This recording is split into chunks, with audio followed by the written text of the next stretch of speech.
Muy buenas, gracias por estar con nosotros, bienvenidos al banquillo. Hoy tenemos una entrega especial, estamos próximos a celebrar un aniversario más del hallazgo de la patrona de los hondureños, Santa María de Suyapa. Hace 277 años en el Cerro del Piligüín se encontró esta imagen venerada y milagrosa para los hondureños y para el mundo. Es la advocación de María y hoy queremos iniciar este diálogo hablando de este tiempo especial que tienen los hondureños, que muchos decimos no debe ser solamente el mes de febrero, sino que todo el año, porque las bendiciones llegan del Padre a través de la Madre. Su eminencia, el cardenal Óscar Andrés Rodríguez, siempre es un gusto conversar con usted y hablar de país.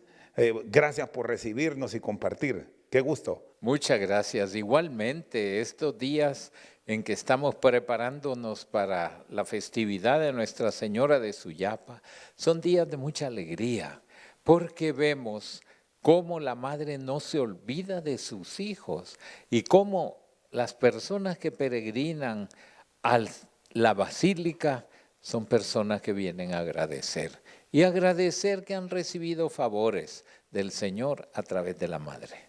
Bueno, son años diferentes, ahora estamos como en un proceso de adaptación, su eminencia, y este año está marcando ya tendencias. Estamos en los días previos y el pueblo ahora está llegando, hay que recordar las dificultades que se tuvo en la pandemia, pero ahí siempre estuvo la bendición y el milagro. Efectivamente, una madre nunca se olvida de sus hijos y nunca deja de preocuparse por ellos y de ayudarles. Así es Nuestra Señora de Suyapa. ¿Cómo fueron esos tiempos? ¿Qué enseñanza les dejó usted para ese tiempo difícil para la humanidad? A nosotros nos golpeó enormemente como país.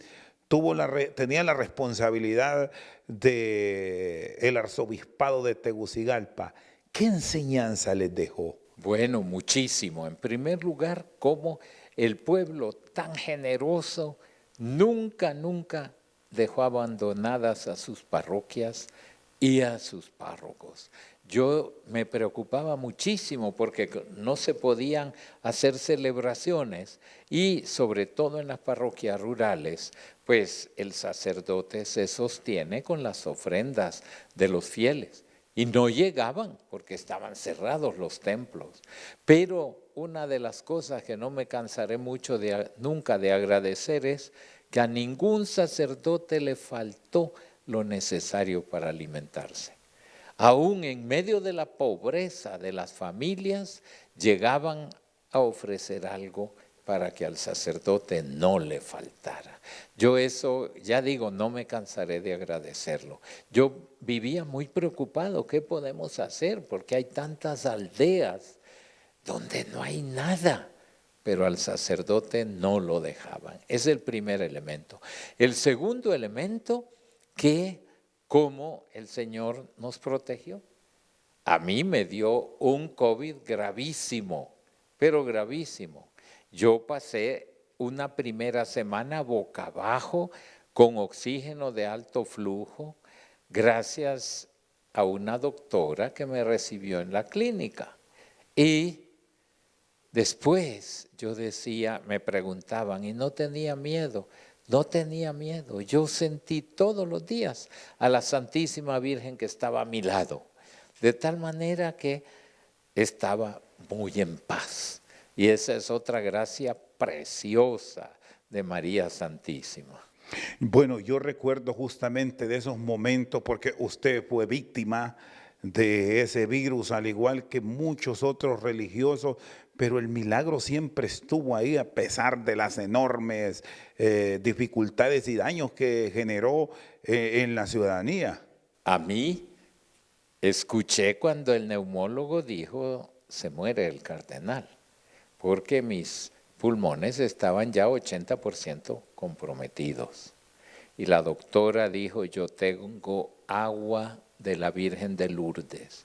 Y me la echaron y ese día empecé a mejorar. Y una semana después salí ya de la clínica. El año pasado que tenía que ir a Lisboa para la Jornada Mundial de los Jóvenes, fui al neumólogo y le digo, necesito que me haga un chequeo total porque yo tuve fibrosis y la fibrosis no se cura. Me examinó y me dice, usted no tiene nada. ¿Cómo? Le digo, eso es incurable. A veces la curan, me dijo, así. Y yo doy testimonio de eso. Yo estoy muy bien y pues se ve que el Señor todavía me quiere aquí para hacer algo. ¿Cómo están las actividades? Ahora está como obispo emérito. Sí, pero no quiere decir como a uno que está, digamos, en descanso perenne. Tengo muchas actividades, muchos ejercicios espirituales que predicar, muchas charlas y congresos en los cuales participar y claro que eso me mantiene muy feliz. Leo mucho y escribo mucho, así que es un poco, además estoy volviendo a la música, porque pues como arzobispo no me quedaba casi tiempo, ahora sí me queda un poquito más de tiempo y tengo un horario también, rezo más, me queda más tiempo para la oración, entonces vivo muy feliz. ¿Qué le gusta leer? A mí me gusta literatura, me gusta ciencia, me gusta aviación, lógicamente. Así que… Esa sigue siendo una pasión junto a la música. Sin duda alguna, sin duda alguna. Bueno, aquí estamos conversando en vivo. Lo voy a comprometer en algo. Queremos después, en algún momento, verlo en el piano. ¿Cuál es el instrumento que prefiere? ¿Qué le relaja?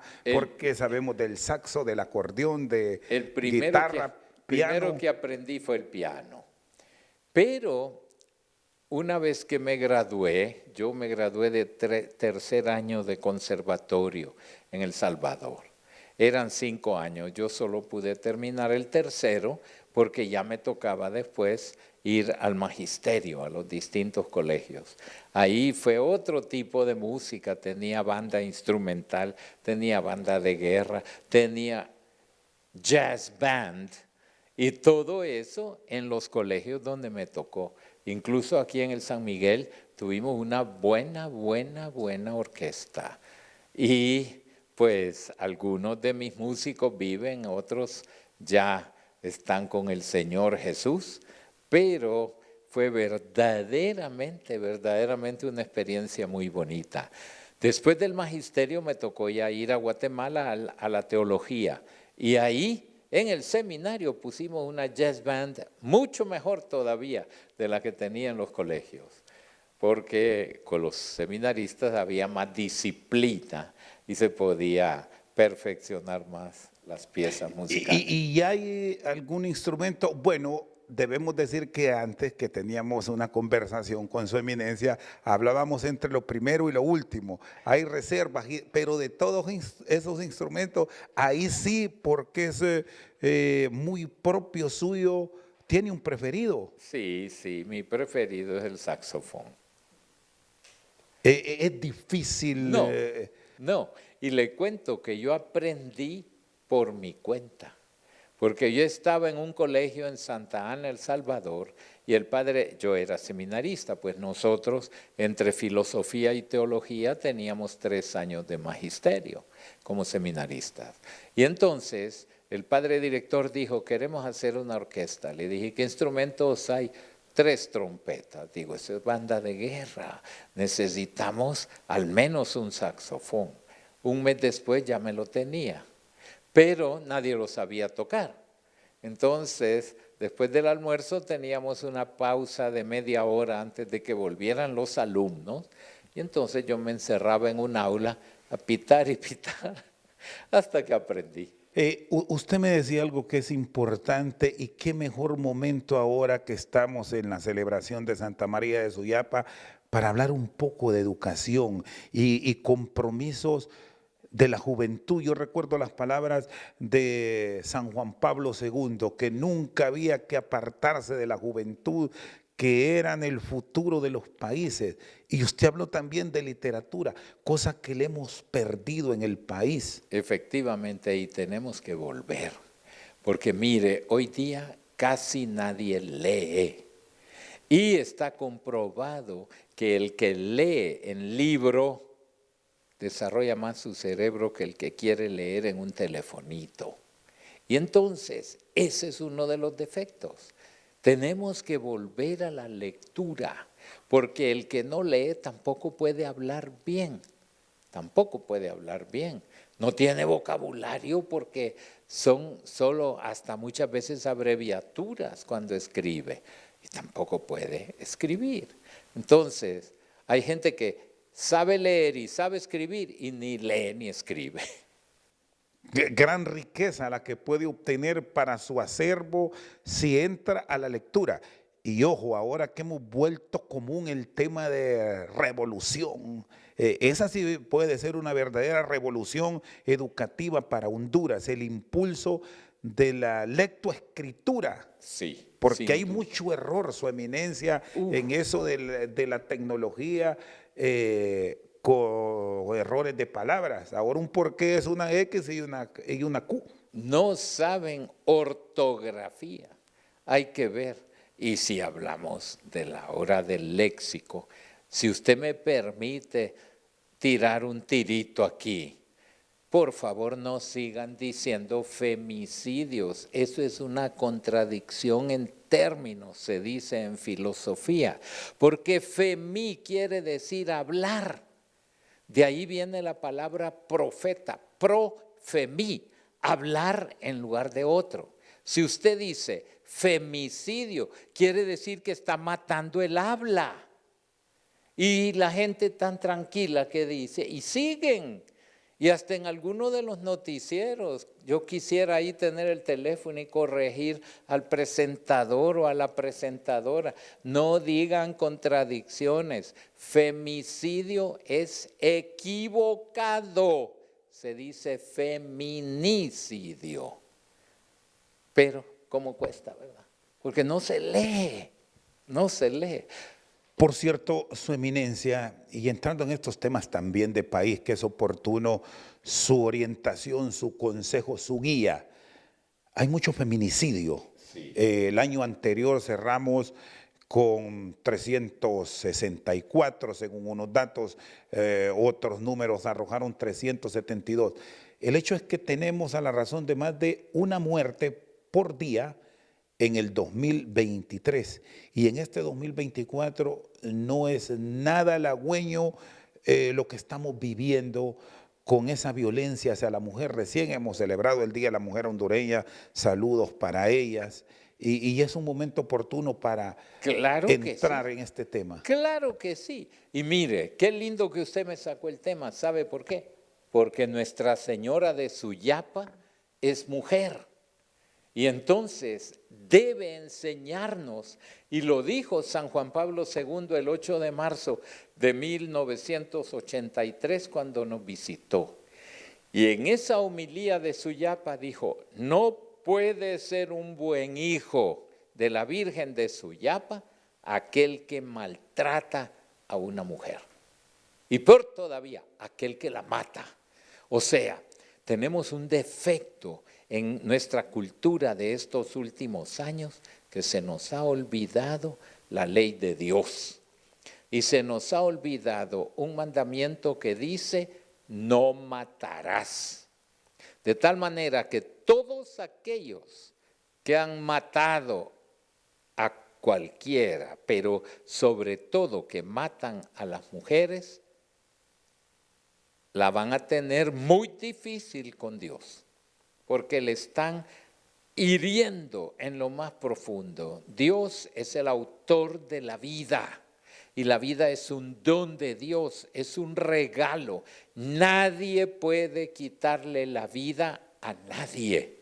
Y yo quisiera que los que me están viendo y tienen tentación de matar, por favor, absténganse, arrepiéntanse.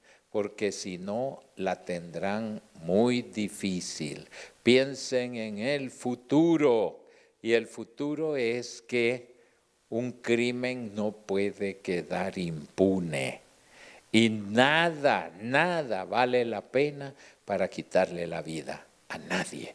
Que se terminen, si verdaderamente amamos a Santa María de Suyapa, debe desaparecer especialmente el feminicidio. Muy bien, está con nosotros su eminencia, el cardenal Óscar Andrés Rodríguez, conversando de diferentes temas de interés de país y todos los preparativos de la celebración de un aniversario más del hallazgo de Nuestra Señora de Suyapa. Hacemos una pausa y en breve seguimos.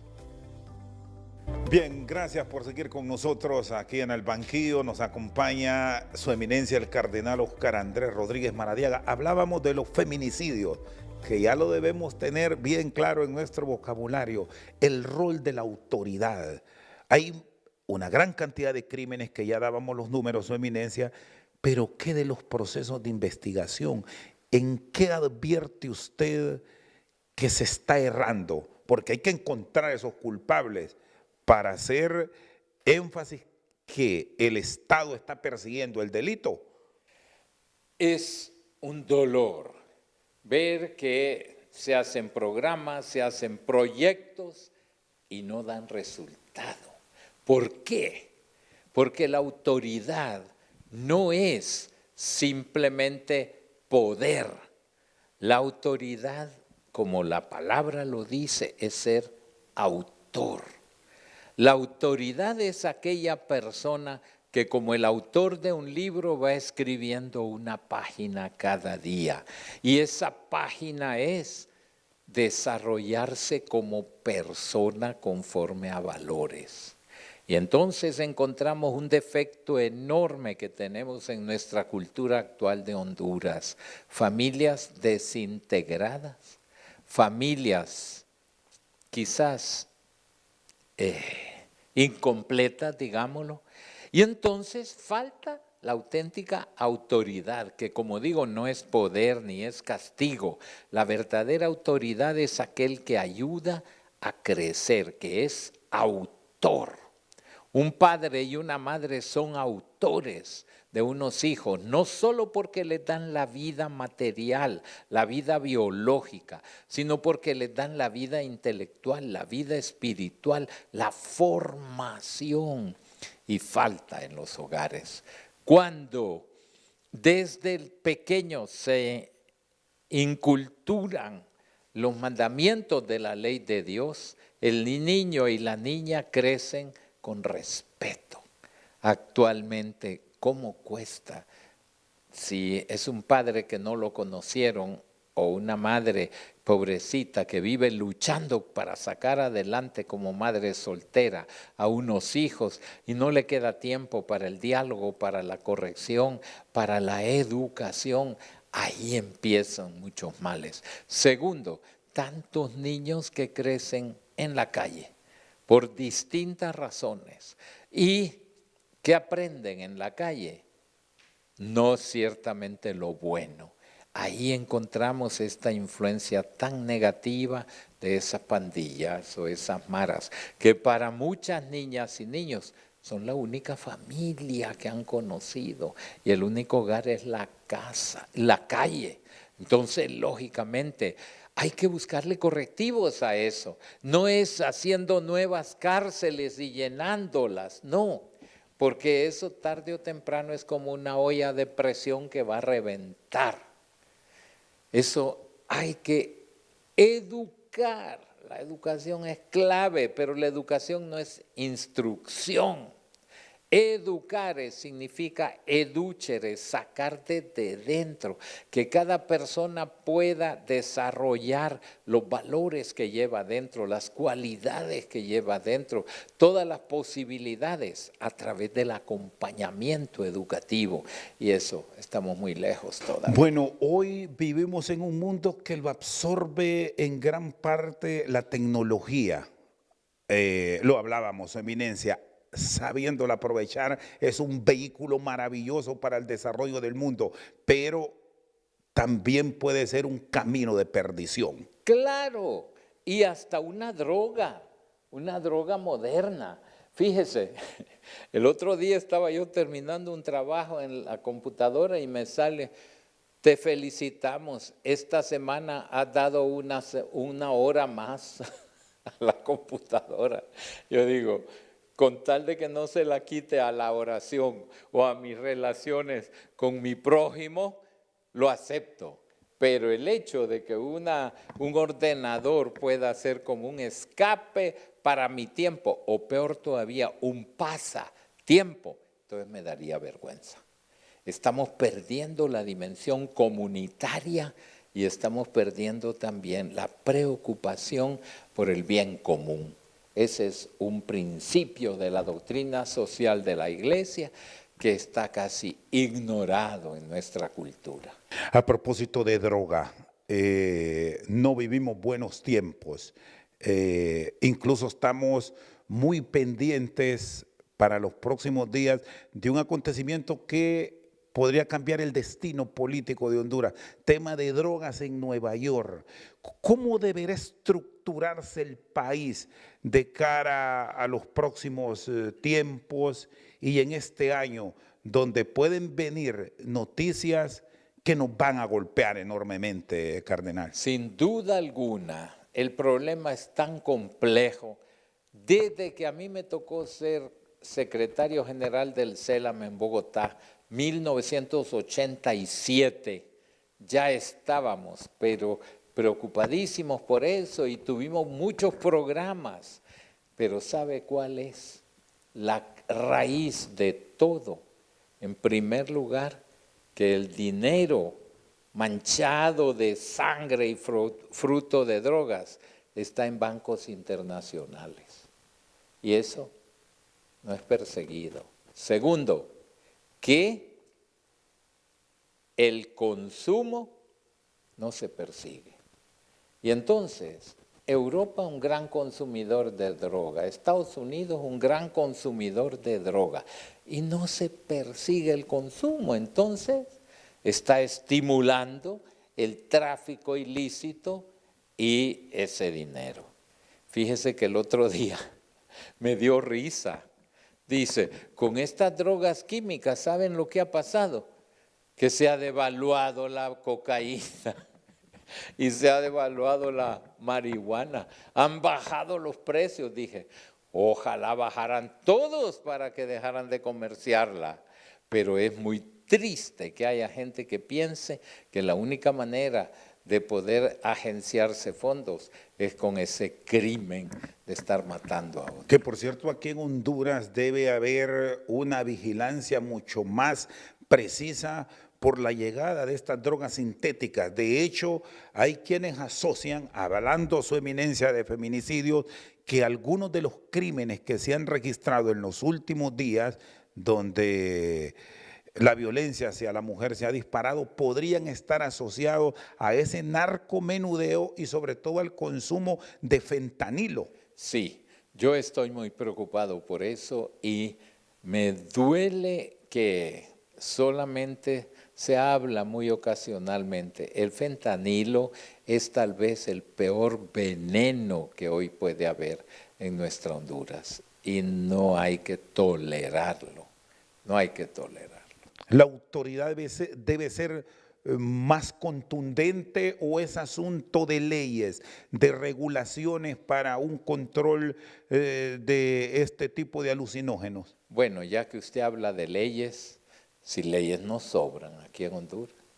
Todavía hay, no sé si 90 proyectos en un Congreso que ha estado afectado quizás por la mosca tsetse, pero ciertamente leyes nos sobran. Lo que hay que hacer es aplicar las leyes y que haya verdaderamente justicia. Y es el punto, es el punto. ¿Cuántos delincuentes, si tienen dinero, evaden la justicia? Eso no puede ser. Cada día más nuestro país debe brillar por una justicia recta, por una justicia que no se deja corromper y no por una justicia que duerme, porque una justicia tardía no es justicia. ¿Cuáles son los grandes retos que por esa ruta debemos esperar los hondureños para verdaderos cambios? Recién iniciamos este año 2024 y ya próximo a cumplir un año en el Poder Judicial, nuevos fiscales que podrían ser ratificados en las próximas horas o cambios frente a lo que está demandando la sociedad hondureña de castigo a la corrupción, Su Eminencia. El Papa Francisco nos regaló una encíclica preciosa y totalmente ignorada. Se llama Fratelli Tutti, todos hermanos. Eso es lo que nos falta en Honduras. Es que hay tanto odio, tanta división, tanta confrontación y resulta que todos somos hijos de la misma Honduras y somos hijos del mismo Dios. No hay 20 dioses ni 50 dioses, hay uno solo y que es Padre. Si todos tenemos el mismo Padre, todos somos hermanos y todos tenemos que construir una fraternidad. Aquel que mete odio, discordia, confrontación, ese no puede llamarse hijo de Dios, no puede. Esa encíclica tiene un capítulo excelente que se llama La buena política.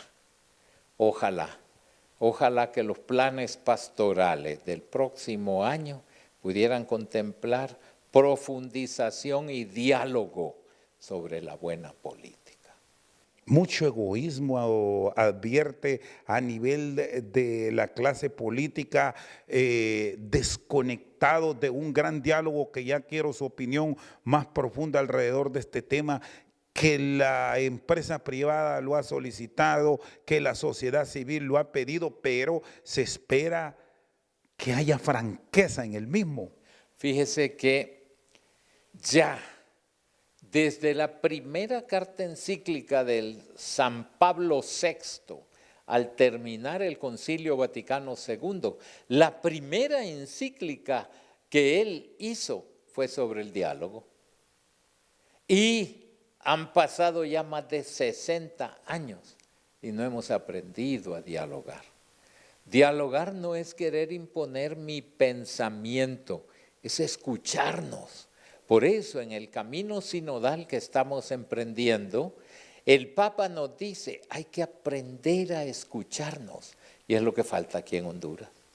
Cuando incluso en este programa tan bonito suyo del banquillo, cuando hay 2 o 3 invitados o cuando Renato en la mañana tiene ahí algunos, fíjese que no se escuchan. Está uno hablando y el otro ya está pensando cómo lo voy a rebatir. O incluso cuando está hablando, ya están hablando y quieren hablar al mismo tiempo todos. Eso no es aprender a dialogar.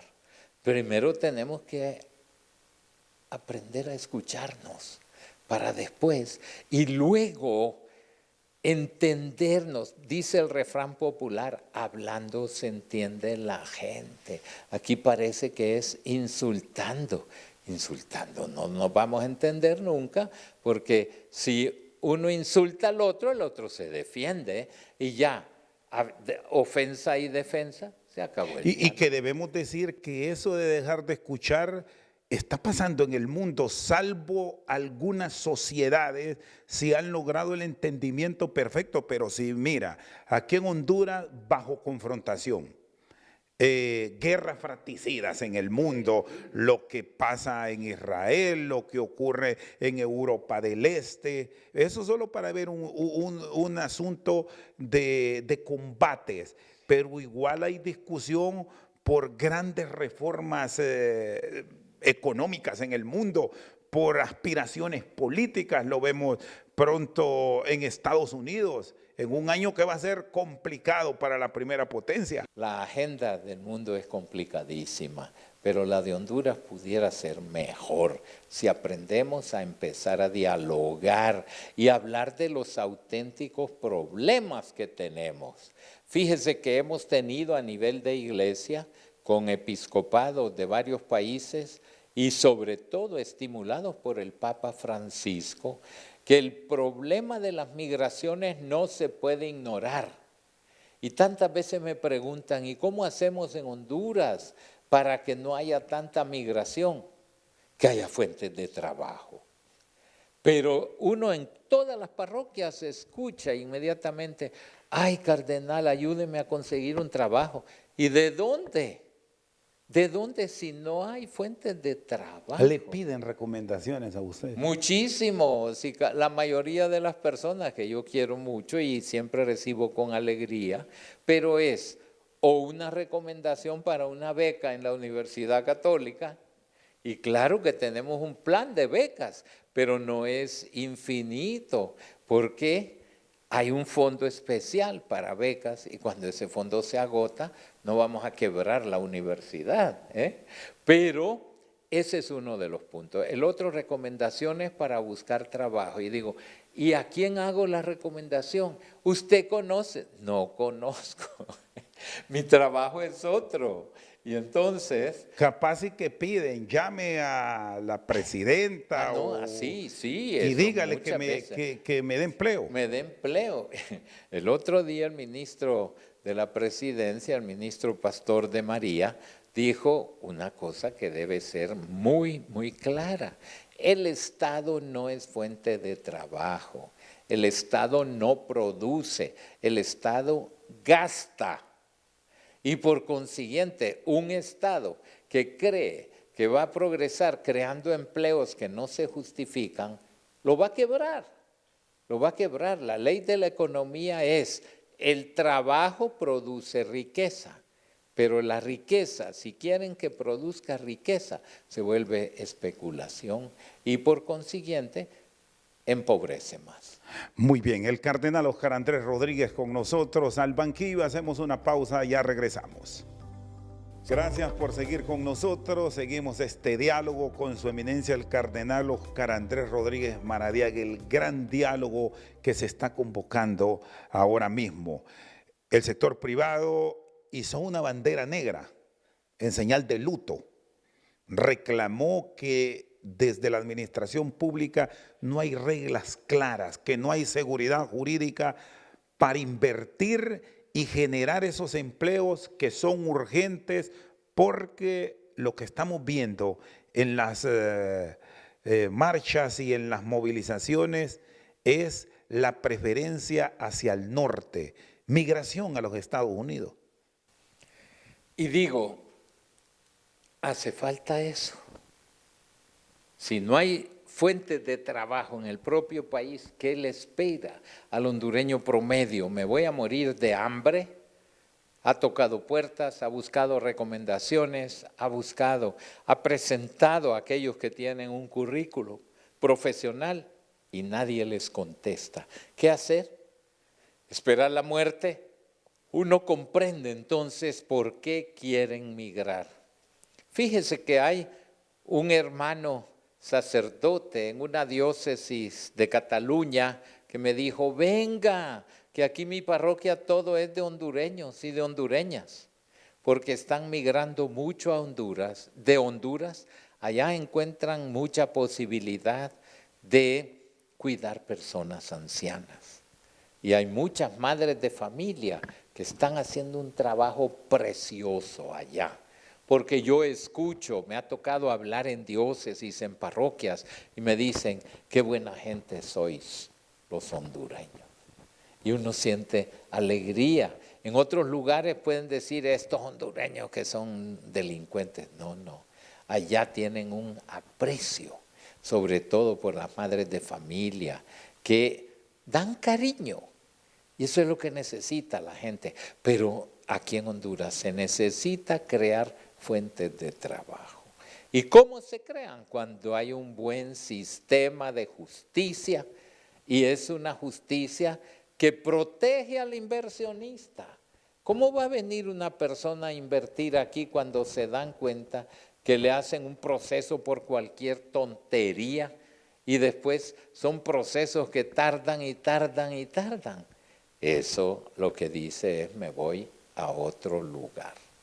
Y ciertamente yo quisiera que pudiésemos cambiar esta cultura de la indiferencia, de la mediocridad y de que pensemos que los hondureños estamos llamados a vivir una vida serena y no de miedo, porque puede venir un ladrón, puede venir un extorsionador, puede venir un asesino.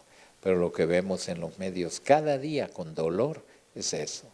No hay día, como usted decía, sin algún muerto, sin algún asesinato. Hay que buscar soluciones que sean reales y no simplemente palabras.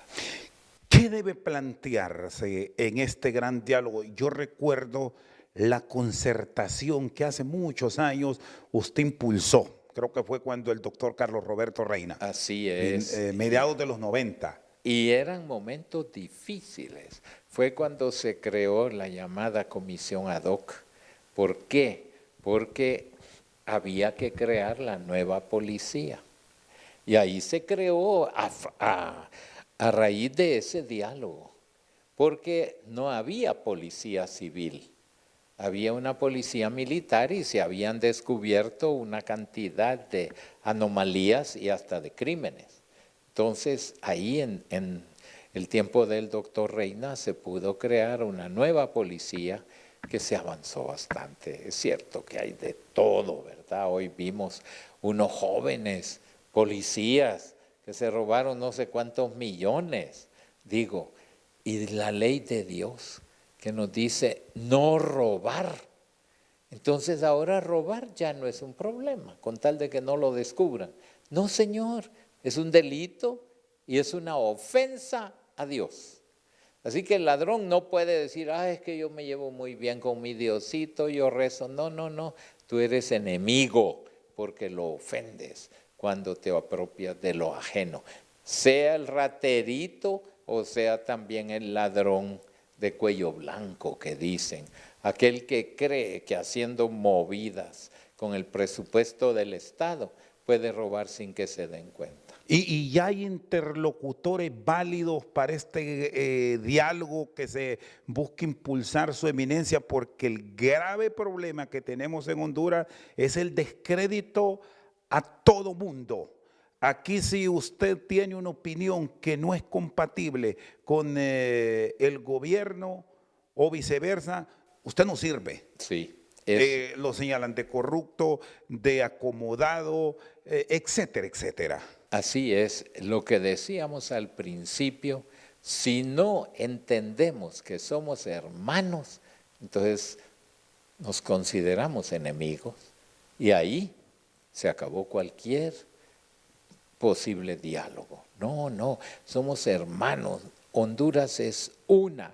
No hay Honduras de este partido, la Honduras del otro partido, la Honduras del otro. No, no, es nuestra madre patria y a ella tenemos que honrarla y no destruirla. La Iglesia Católica, bueno, usted impulsó, por eso recordaba el tema de la gran concertación en el 95, podría tener los personajes ideales para dar el consejo, para impulsar este gran diálogo, partiendo de eso que aquí de todo mundo se desconfía y se duda. Aquí, claro, porque es una de las estrategias de Satanás.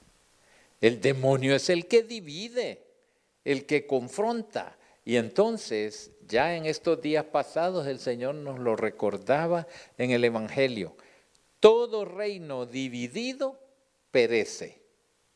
Ahí está claro, esa es la palabra de Dios. Y entonces, una Honduras dividida no está destinada al éxito, está destinada al fracaso. ¿Qué temas son ya imposibles de no tenerlos en una mesa de diálogo? Ponerlos y ser francos en el análisis y en la revisión del mismo, entendiendo que en este participará el Estado, sociedad civil y el sector inversionista. Sin duda alguna, porque ¿cómo quieren que haya desarrollo si no hay inversión? Así es como funciona la economía mundial. No es solo un sistema económico, hay varios sistemas económicos. Por ejemplo, la economía social de mercado. ¿Qué quiere decir una economía social de mercado? Cuando se procura que toda la sociedad pueda participar a través del trabajo, pero para que haya trabajo hay que invertir y para que haya inversión hay que dar ciertas seguridades al que va a invertir. Si yo tuviese un capital y lo quiero invertir en Honduras, digo, así como veo yo la justicia, no me siento protegido.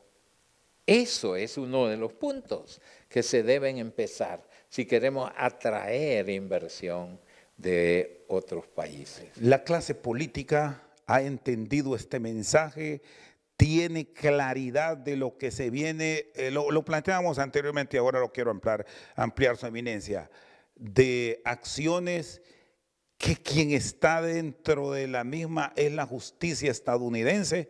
¿Qué nos depara para la clase política del país? Bueno, en primer lugar, yo quisiera que no hubiese clase política. Porque ya desde el marxismo-leninismo decían que luchaban por una sociedad sin clases. Y eso más bien lo han seguido favoreciendo.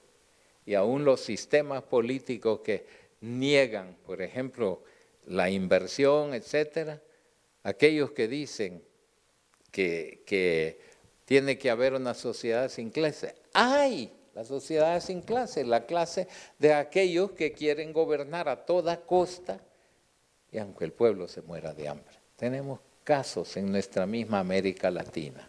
Entonces, no es así. Y los políticos, que la clase política fuera la clase de los mejores ciudadanos, de los ciudadanos ejemplares, no lo que piensa el pueblo. Es un montón de ladrones. Y cuando no se da un buen ejemplo, ¿qué significa un grupo de funcionarios que por más de 100 días no han trabajado y sin embargo reciben no solamente dinero y en cantidad, sino hasta bonos? ¿Qué significa eso? ¿Cómo se puede llamar así sinceramente? Eso no es ganar honestamente. Así de claro. Entonces, hay ciertos puntos que deben ser tratados claramente. ¿Qué ejemplo dan unos ciudadanos que más bien yo hubiese alabado profundamente? Bueno, si este bono o esta cosa me llegan y no he trabajado, yo quiero dedicarlo a los pobres. Qué lindo. Personas que no tienen medicinas, personas que no pueden hacerse una tomografía y que reciben de personas que están muy bien económicamente sin trabajar.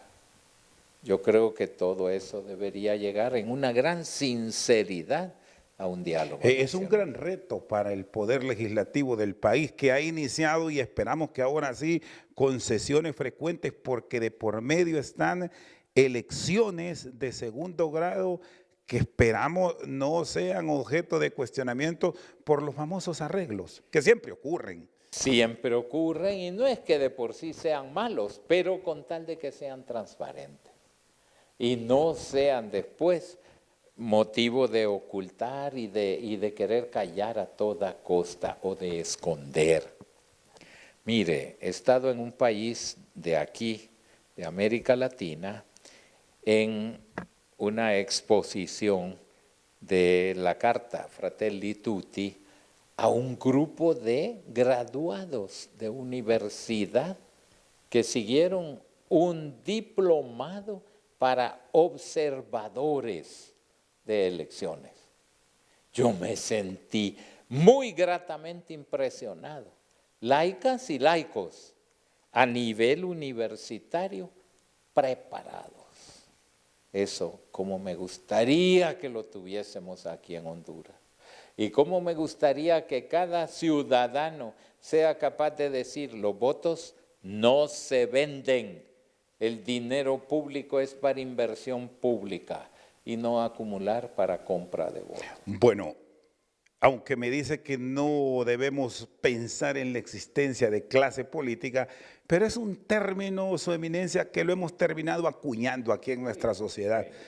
¿Qué mensaje nos vendrá de Nueva York en los próximos días para la clase política? Bueno, yo en primer lugar les digo, invoquen al Espíritu Santo para que les abra la mente y el corazón, porque la reacción pudiera ser, ¿y para qué se meten de otros países? ¿Y qué dicen aquí? Etcétera, etcétera. El lenguaje que se oye a cada rato. Y lo mejor es, abre tus oídos, abre tu corazón y escucha. Aquello que te puede hacer bien, recíbelo. Aquello que ves que está mal, corrígelo. Pero ciertamente es muy doloroso que nuestra Honduras esté en eso predicado. ¿Se debe mantener este autoacordado para la extradición de hondureños involucrados en narcotráfico, en tenencia de armas? ¿Qué tal si no estuviese? ¿Qué tal si no estuviese? Si los extremos que vimos aquí y que medios se han detenido precisamente por ese autoacordado. Yo me recuerdo, a mí me tocó vivir en Colombia en los peores tiempos de Pablo Escobar y ellos se firmaban así, haciendo terrorismo, los extraditables. O sea, que a toda costa no querían ser extraditados porque sabían que allí sí iba a haber justicia. De tal manera que yo digo, a grandes males, grandes remedios. Muy bien. Su eminencia, el cardenal Rodríguez, con nosotros aquí en el banquillo. Una pausa y ya regresamos. Seguimos esta noche aquí en Al Banquillo con su eminencia, el cardenal Rodríguez. Consultas así rápidas. Estamos en proceso de convocar una Asamblea Nacional Constituyente o no hay ambiente. Yo lo que escuché de los líderes políticos es que no hay ambiente, no hay condiciones para una Asamblea Nacional Constituyente. Entonces, déjense de esas cosas y pónganse a trabajar por el bien común. Lo de Nicaragua, ¿cómo les ha afectado? ¿Qué conversa? Usted es una persona de mucha confianza del Santo Padre. ¿Qué piensa de lo que ocurre en Nicaragua, sobre todo porque usted es un vecino de este país? Bueno, en primer lugar, la soberbia ciega a las personas.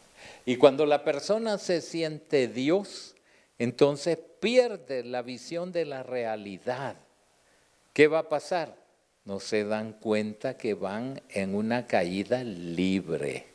Y no se dan cuenta que habiendo tocado a las instituciones religiosas, no tienen retroceso. Van a terminar muy mal. No hay un solo dictador en el mundo que haya terminado bien. No hay uno solo, uno solo. Y precisamente ahí están los ejemplos. Pero la soberbia ciega y entonces no pueden ver.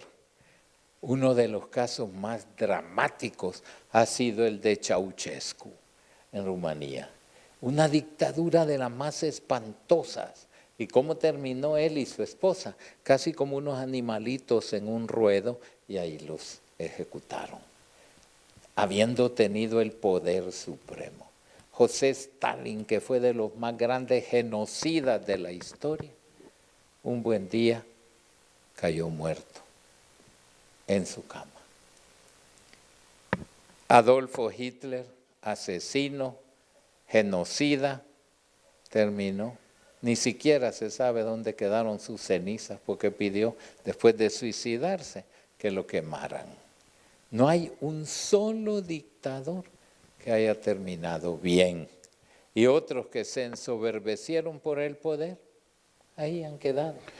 Su eminencia, ¿debe venir la CICIG a nuestro país o nos basta con el actuar de los operadores de justicia, entes contralores y autoridades que tenemos? Yo diría, que venga la Sisi quiere decir que nuestra justicia no funciona. Entonces, ¿por qué no mejor trabajar para que funcione la justicia sin que tengan que venir desde fuera a decirnos, ustedes no sirven? Para mí es una tristeza y una vergüenza que tengan que buscar la Sisi, pero si esto no funciona, que venga. Cuando hemos recientemente conocido de las decisiones del Congreso Nacional tras retornar, por cierto, a sesiones, se aprobó el presupuesto del país más elevado, con ciertas prioridades. ¿Qué recomendaría para tener un manejo integral del mismo?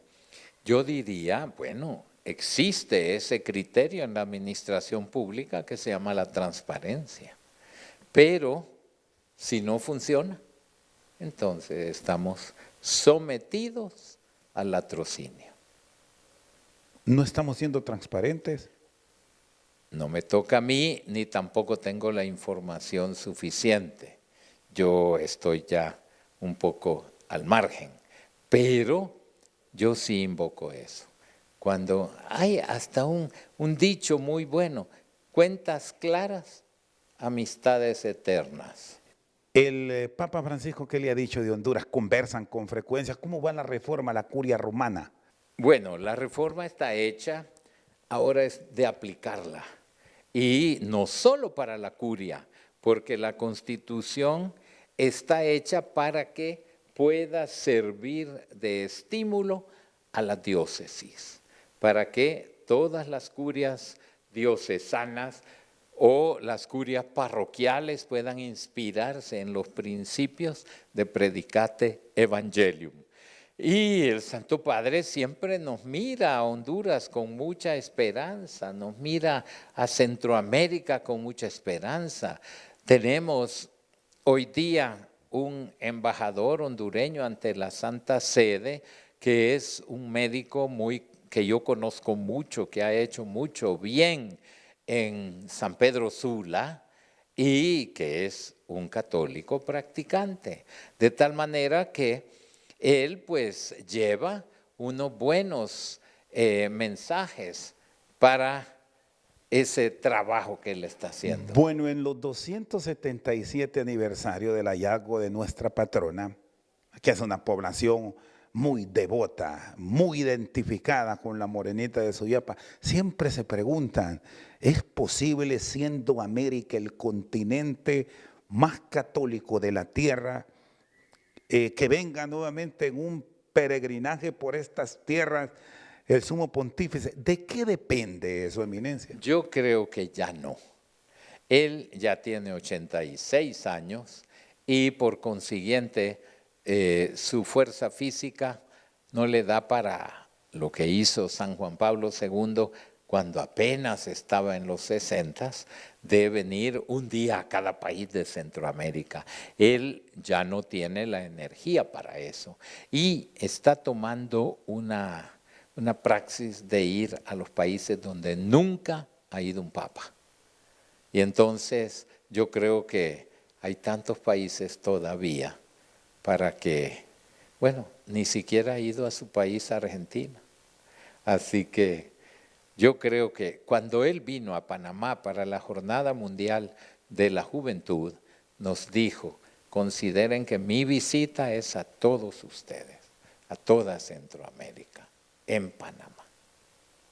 A las autoridades del país, ¿qué les recomendaría? A quienes dirigen el Ejecutivo, el Poder Judicial con grandes retos, el Congreso que ha sido objeto de señalamiento por la sociedad. Bueno, yo les diría en primer lugar, abran su corazón a Dios. No al Dios poder, ni al Dios dinero, ni a ninguno de los ídolos, ni a la codicia, no. Y luego, pónganse lentes para quitarse la miopía. No se puede ver solo a 2 años, a 4 años. Miren al futuro, al futuro de todos los niños que están naciendo, por ejemplo, en este 2024, y que tienen derecho, como nos recuerda el Papa, a encontrar un país mejor, que nosotros les dejemos un país mejor a las futuras generaciones, y no un resto de país, como hay algunos de América Latina hoy día. Es muy triste en algunos de estos países, no voy a mencionar ninguno, pero es muy triste. A mí me ha tocado en el CELAM visitarlos a todos, cuando hay niñez y juventud que no tienen ningún horizonte más que irse. Es muy triste, y sería muy triste que esta fuese nuestra Honduras. Y a los peregrinos, a ese pueblo hondureño que llegará a la aldea de Suyapa, que vienen de todo el país, incluso desde el extranjero. Usted que ha sido un guía de muchos años, ¿cuál es su mensaje hoy? Les diría que la Virgen de Suyapa siga siendo un estímulo para el camino del bien. Como nos dijo el Papa y nos lo recuerda, pues, citando a la carta a los Gálatas, no nos cansemos de hacer el bien, aunque a nuestro alrededor estuviésemos rodeados de mal, no nos cansemos de hacer el bien. Y que la Virgen María nos infunda fortaleza, nos infunda esperanza, aún contra toda esperanza, lo dice San Pablo. Hay que esperar incluso contra toda desesperanza, y no cansarnos de luchar, y no permitir que ninguna de las maldades acaben con la fe. Su Eminencia, gracias. Siempre es un gusto conversar con usted, y qué mejor tiempo que este, que ya viene la celebración del aniversario de Nuestra Señora de Suyapa. Venga, buena noche. Gracias, y para todos, gracias por la paciencia. Su Eminencia, el Cardenal Óscar Andrés Rodríguez, con nosotros esta noche en Al Banquillo. Gracias por su sintonía.